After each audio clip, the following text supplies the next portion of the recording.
lugar, né, para contextualizar esse assunto que vem sendo debatido há bastante tempo e hoje tem tomado a atenção de muitas pessoas, é importante frisar que o trabalho da Secretaria de Educação, né, ele vem sendo, desde o primeiro ano de gestão, desde lá em 2017, vem sendo trabalhado com uma seriedade muito grande e na expectativa de fazer toda uma alteração de estrutura para poder melhorar esse atendimento gradativamente. Lá em 2017, no início, né, nós tínhamos, por exemplo, quando você fala do autista, né, das crianças com TEA, nós tínhamos pouco mais de 30, 40 crianças na nossa rede, o que significava muito menos em relação a outras patologias, outras deficiências, como síndrome de Down, etc. E ao longo do tempo esse número vem crescendo. Então nós tivemos uma proposta de mudança de estrutura, principalmente no atendimento. Então o atendimento que era centralizado na Secretaria, ele passou a ser descentralizado por regiões. Então os setores da cidade, por bairros, por aglomerado de escolas, passou a ser atendido por equipes multidisciplinares, formadas tanto por professores de formação, por assistentes sociais, professores de educação especial por grupos de escola, articuladores de educação especial e outros profissionais que atuam no atendimento tanto da escola regular como, especificamente nesse caso, na educação especial. Isso fez com que a gente qualificasse melhor as equipes para entender quais eram as dificuldades, quais eram as exigências, né, que ao longo do tempo vêm sendo cobradas, vêm sendo buscadas, né, como expectativa para o atendimento do aluno com deficiência.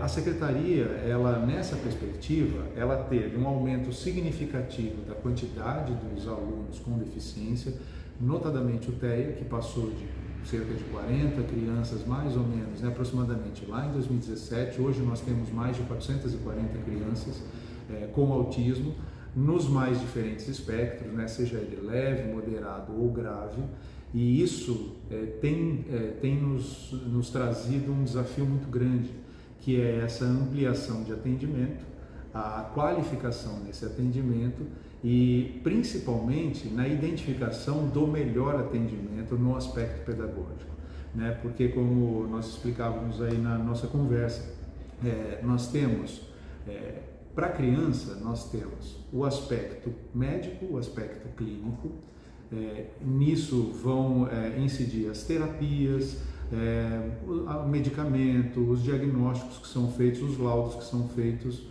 para que se estabeleça um parâmetro de onde essa criança se encontra na questão do espectro.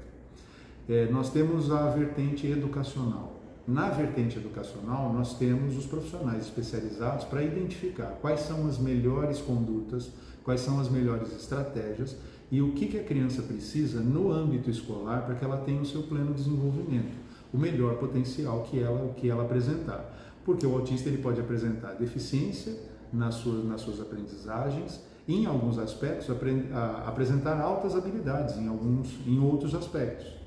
Então, todas essas identificações, elas são necessárias serem direcionadas para o profissional mais qualificado. Então, o médico, ele vai identificar a melhor terapia e o profissional da educação, e é nisso que nós temos trabalhado, vai identificar quais são as estratégias, qual é a atuação, quais são os profissionais e de que forma esses profissionais vão atuar com a criança para garantir o pleno desenvolvimento dela. Aí eu queria que a Adriana comentasse um pouquinho também sobre essas estratégias, né, sobre essas diferenças. Bom, em relação a essa questão que o André trouxe, né, do papel do educador, do profissional da educação em relação à avaliação das crianças com autismo, nós, como secretaria, organizamos todo um protocolo avaliativo, né? Esse protocolo, nós entendemos, né, que à medida que o aluno ele ingressa na rede, e isso já foi estabelecido junto a todas as escolas, esse aluno ele passa por uma avaliação, né? O que essa avaliação ela busca? Identificar o nível de apoio que essa criança precisa, né? Então, o Porque o nosso fim de tudo isso é o desenvolvimento da autonomia, o desenvolvimento intelectual dessa criança. Nós não queremos que ela tenha, né, em todo o seu processo educacional, a necessidade de sempre ter alguém junto. Então, essa necessidade é avaliada. Há casos, na avaliação que a gente faz, diferentes componentes são considerados. Então, nós avaliamos a questão do uso de banheiro, da alimentação, avaliamos como que essa criança ela se comporta na interação com os outros estudantes, né? Então, como ela interage com os amigos, ela faz uso de linguagem verbal, como ela se comunica, qual é o tempo dela dentro da sala de aula de atenção àquilo que o professor está colocando, a questão da memória. Então, são todos os aspectos que são avaliados para no final, e não é o único profissional, então é o professor da sala de aula, é o professor com formação em educação especial, é o professor de arte, é o professor de educação física, junto com o coordenador. Essa equipe, a partir desses dados da avaliação, né, chegam daí a uma conclusão em relação ao nível de apoio que essa criança precisa, né? E aí a gente tem crianças que não precisam de apoio, que passam por essa avaliação e não têm necessidade de apoio, crianças que precisam, que a gente fala que é um nível que precisa de apoios pontuais, né? Então, dentro da sala de aula é uma criança que tem autonomia de uso de banheiro, de refeição, de organização e que em alguns momentos precisa de alguém, de uma intervenção no sentido de auxiliar o professor. Nesse caso, o profissional pode ser um estagiário, pode ser um monitor, porque as ações são pontuais, não tem uma regularidade. O nível 2, que é uma criança que já precisa de um apoio mais substancial, né? E esse apoio é feito pelos monitores, né? Que nós até colocamos na própria descrição de cargo do monitor, né? É um profissional que, dentre as suas atribuições, tem todas as atividades de apoio ao uso de banheiro, ao uso de alimentação e também de estimulação. E o nível 3, que são os casos mais graves em que a criança aí não tem autonomia de uso de banheiro, de alimentação, tem uma ruptura na linguagem, na comunicação e aí ela precisa de um apoio permanente. Adriana e André, vocês explicaram então aqui como funciona a entrada, né, dessas crianças, esse filtro que vocês já fazem para avaliar a necessidade de um plano pedagógico individual e para esse número significativo de mais de 400 crianças com autismo na rede municipal. De que forma vocês podem explicar, esclarecer também esse aumento, se é que podemos dizer assim, de ordens judiciais determinando que um profissional da educação inclusiva acompanhe essa criança, já que vocês estão informando aqui que existe uma equipe, né, de vários profissionais para esse atendimento? Olha, são vários fatores, na verdade, né? Em primeiro lugar, quando se tem uma massificação, principalmente da questão do direito, né? E aí, quando as famílias, né, quando a sociedade entende que existe uma lei que trabalha em favor da criança para garantir os seus direitos, que é o que está presente hoje e é com o que a gente precisa trabalhar. Existe naturalmente a procura, existe toda uma estruturação que foi feita ao longo do tempo, então existe, né, aquela famosa frase, olha, a gente não sabe o que esperar muitas vezes do serviço público, existe essa identificação de que o serviço público muitas vezes é deficitário, em alguns casos com razão, em outros casos é preciso ser avaliado realmente essa pertinência. Então o que acontece? Trazendo essa questão, né, da legislação ao presente, as famílias elas começaram a buscar e entender, procurar entender melhor qual é o direito da criança, o que elas fazem jus, o que precisa ser atendido nessa questão. Um dos maiores entraves é a falta de comunicação e de conhecimento. Então, a falta de esclarecimento do que diz a legislação e do que é devido ou não é muito importante. E é nisso que a gente tem atuado. Então, a Secretaria ela tem trabalhado, em primeiro lugar, formando aqui dentro da Secretaria um grupo que acolhe as famílias antes da sua entrada na rede. Então, nós designamos profissionais para ter uma conversa, agendar previamente antes da criança ingressar na rede, e isso pode ser procurado dentro da própria Secretaria de Educação. Todas as famílias que estiverem com essa intenção de ingressar na rede municipal podem buscar e vão ser atendidas por uma equipe específica de educação especial que vão descrever e vão explanar tudo que diz respeito à legislação, ao direito, ao atendimento, ao plano que é feito pela Secretaria e aquilo que a família vai encontrar em qualquer escola municipal. A segunda questão é a proximidade com os órgãos que fazem essa identificação e que fazem esse apontamento, muitas vezes indicando uma judicialização para a garantia desse direito. Nós tivemos, há um tempo atrás, uma conversa muito produtiva com a Defensoria Pública, por exemplo, do Estado, esclarecendo exatamente o papel de cada um na busca desse direito. Então, quando se esclareceu que a ação médica ela tem um papel, que a ação educacional tem outro, que existem áreas de interseção, existem áreas que são comuns, por exemplo, na parte comportamental, ficou bastante claro esse trabalho que é feito previamente com as famílias. E aí, em conjunto com a própria Defensoria, que faz o seu papel de indicar e de cobrar esses direitos, nós conseguimos encaminhar e esclarecer mais uma vez às famílias exatamente todo esse papel e tudo que é garantido para essa família. Isso, de certa forma, também ajudou a reduzir significativamente a necessidade da família buscar justiça para isso. Agora, existem casos que nós consideramos assim, um direito, a busca por qualquer família pela justiça é um direito, mas muitas vezes ele acaba se precipitando a essa amplitude de conhecimento das ações que a Secretaria muitas vezes já tem.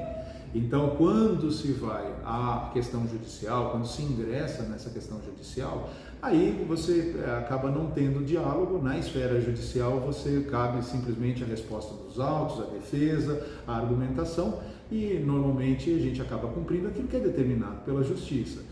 Mas muitas vezes esse próprio entendimento, e nós temos tido essa ação aqui na Secretaria, muitas vezes esse entendimento inicial de que precisa, muitas vezes, como disse a Adriana, existem crianças que fariam jus a um profissional que vai dar um apoio parcial para aquela criança, ou vai fazer um acompanhamento específico para garantir essa autonomia dela.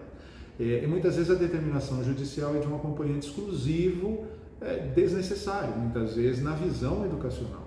Então isso, em alguns casos, judicialmente também foi revertido a partir do momento em que se explica essa legislação e a autoridade que a educação tem, e a educação tem essa autoridade, esse conhecimento, essa propriedade de identificar qual que é o melhor profissional para ser indicado para cada caso.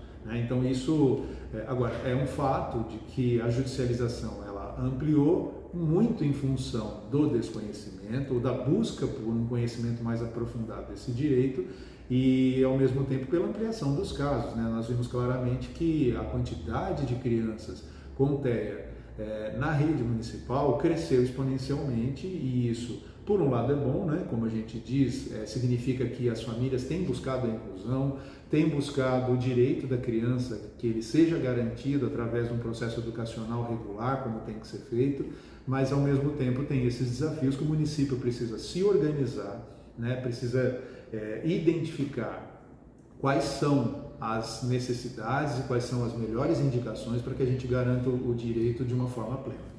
E Adriana e André, daí até para a gente finalizar também, sobre as ações que vocês têm feito para qualificar cada vez mais os profissionais da própria rede, Não sei se esse trabalho também, se essas ações também incluem eventualmente a contratação de novos profissionais, mas queria que vocês explicassem então sobre as ações, parte já foi explicada aqui, de qualificação mesmo dos profissionais para atender cada vez mais essa inclusão, esse crescimento de busca pelas crianças na rede educacional.